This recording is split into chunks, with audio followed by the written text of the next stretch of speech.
Operation सिंदूर एक military operation जो 7 मई 2025 को इंडिया ने लॉन्च किया, जिसमें पाकिस्तानी टेररिस्ट घाटी पर एक के बाद एक मिसाइल गिराया गया है और जिसके बाद दोनों न्यूक्लियर आर्म्ड कंट्रीज एक बार फिर युद्ध के कगार पर खड़े हैं। लेकिन ये ऑपरेशन क्यों हुआ और इसका नाम सिंदूर क्यों रखा गया और इसके कॉन्सिक्वेंसेस क्या हो सकते हैं, आइए जानते हैं स्टेप बाय स्टेप करके आज की इस वीडियो में।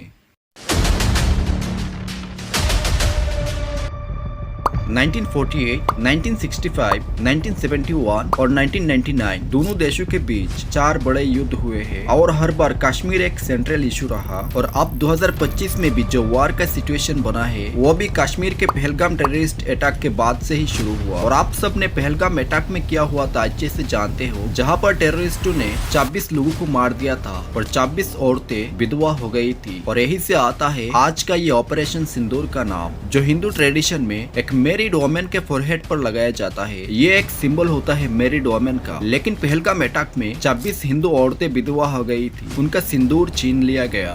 प्राइम मिनिस्टर नरेंद्र मोदी ने खुद इस ऑपरेशन का नाम सिंदूर रखा as a tribute to those women and a message to the terrorist, India will not forgive.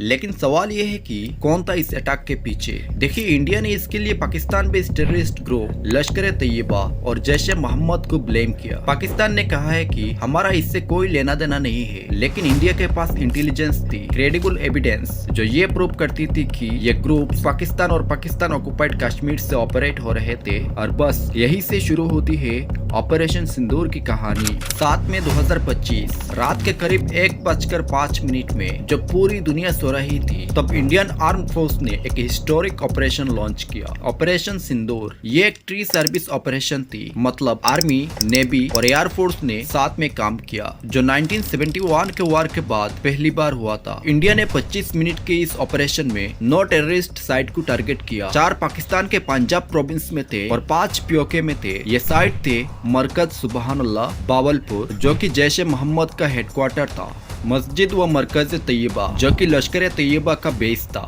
Mahmuna Zoya facility Sialkot, मरकज अहले हदीस बरनाला, मरकज अब्बास कोटली, मस्कर राहिल शहीद कोटली, शवाइन अल्लाह कैंप मुजफ्फराबाद, मरकज सैयदिना बिलाल मुजफ्फराबाद। लेकिन इंडियन आर्मी के कॉर्नेल सूफिया कुरैशी और विंग कमांडर योमिका सिंह ने प्रेस कॉन्फ्रेंस में बताया है कि ये स्ट्राइक प्रिसिशन बेस्ड था, मतलब सिर्फ टेररिस्ट इंफ्रास्ट्रक्चर को ही टारगेट किया गया, कोई भी पाकिस्तानी मिलिट्री या फिर सिविलियन साइट्स नहीं। इंडिया ने इस ऑपरेशन में स्केप मिसाइल, हमर बॉम्ब और राफेल जेट्स का यूज किया और ये सारी स्ट्राइक इंडियन एयर स्पेस से लॉन्च की गई और जिसमें 15 टेररिस्ट मारे गए हैं और 43 लोग इंजर्ड हुए हैं। लेकिन पाकिस्तान का कहना है कि इंडिया ने 6 सिटीज पर 24 स्ट्राइक्स किए, जिसमें 26 सिविलियंस मारे गए हैं, including women and children. Pakistan के military spokesperson lieutenant general Ahmed Sharif Chaudhry ने कहा है कि ये एक एक्ट ऑफ वॉर था और ये क्लेम किया है कि पाकिस्तान ने 5 इंडियन जेट्स को शूट डाउन किए। इंडिया ने इस क्लेम को डिसमिस कर दिया और CNN जैसे बड़े ऑर्गेनाइजेशन ने भी कहा ये क्लेम वेरीफाई नहीं हो सका।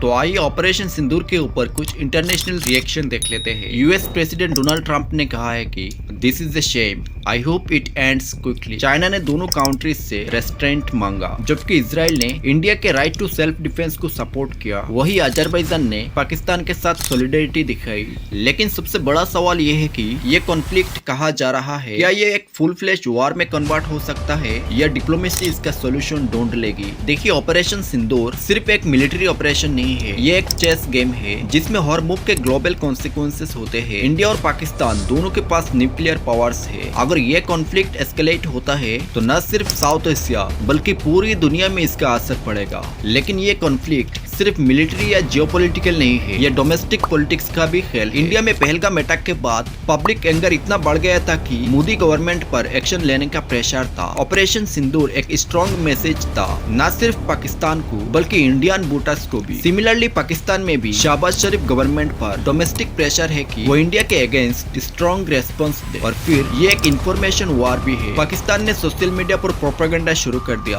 क्लेमिंग सिविलियन डेथ्स और Indian jets shoot down. India ने भी अपने नैरेटिव को पोस्ट वीडियोस रिलीज किया, शोइंग प्रीसियस स्ट्राइक्स। ये एक डिजिटल बैटलफील्ड है जहां सच और झूठ के बीच फर्क करना मुश्किल है। तो आगे क्या?